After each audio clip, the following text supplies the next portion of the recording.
Okay, today we're going to have a look at the electrolysis of copper chloride. I've obviously got a 0.5 molar copper chloride solution which we're going to use. I'll pop that into the beaker. Remember that this is an aqueous solution. All of the solutions that you'll see in the school being put through the electrolysis method have been made up as a solution and therefore will contain water as well. Which might be significant in some of the chemical equations that you encounter. So we've got our solution. We have a beaker. This one is a 250ml beaker because it will hold the equipment as we've got set up here. I've got two electrodes. The electrodes are made of graphite, obviously a form of carbon. Graphite, because it's inert and therefore is unreactive, but also is a good conductor of electricity. Those two electrodes, and they are identical electrodes, have been put into the plastic block, which literally is there for one purpose. It's to keep the two electrodes separated. Because we're going to be putting an electrical, we're going to be attaching electrical terminals to these two electrodes. This is an insulator and keeps them apart, so it will allow the current to run through the electrodes and through from the positive to the negative through the solution that we've got, the aqueous solution. So that's what that is. We've obviously got a power pack. We don't need a particularly high voltage. We're going to be set to 4 volts, which should be doing us just fine. To keep it easy, the red terminal is the positive terminal here, and that's connecting to one of the electrodes.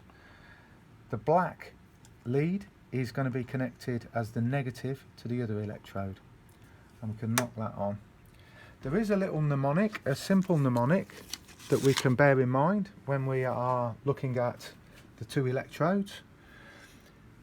The mnemonic is panic, positive anode, negative is cathode. So our anode in this case is the positive, which is the one attached to the red, and the cathode is attached to the black lead, the negative lead. So there we are. We should see, it's been on just for a few moments, and we should see some signs of activity there. If we look closely, the anode, which is connected to the positive red lead, is fizzing. We can see small bubbles being created. So the likelihood is, the indication is that there's some sort of gas is being given off as that current is being transmitted through there. We can also see on the cathode, the negative cathode, there's actually a slight discoloration, so it would appear that something may well be being deposited there. I have a further little piece of equipment, a couple of bits of equipment. We've got some distilled water, and a small amount is going to be required to just damp down a piece of blue litmus paper. This should be damp for the purpose of our little demonstration. That should be plenty. If we put that down to see what this gas is, and let's see if it has any effect. If we put it down near that terminal, we don't want it to go actually into the aqueous solution, but we want to put it down there just to see, to give us an indication of what might be coming off. And we can see quite clearly, whilst it's in the proximity to the anode, that is being quite strongly bleached, and that is an indication that the gas that's being emitted there is a chlorine gas. So the chlorine is evident on the anode. On the cathode, the negative, we can have a closer look at the deposit that's on there, and there's like a coppery coloured solid being formed on that. It won't wipe if I try and wipe it with my finger. So we can see that copper is being attracted over to the cathode. I'll turn that off because it's shown us what we need to see. We can see then, just to reiterate, at the cathode,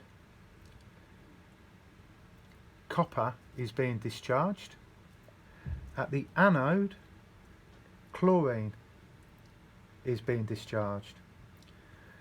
And if we have a look at this, the chemical equations, it will explain why that is occurring. Essentially, it's the movement of the ions. The copper ions are being attracted to the negative terminal, so therefore the copper ions that are being attracted there must be of a positive orientation, or being discharged there of a positive orientation. The anode, which is positively charged, clearly is attracting the chlorine, which has the negative ions. So it's the negative ions that are being attracted to the positive. And that is just a very brief explanation, which I'm sure your teachers will be able to explain in more detail than I. But we can see that that is our result of copper chloride electrolysis.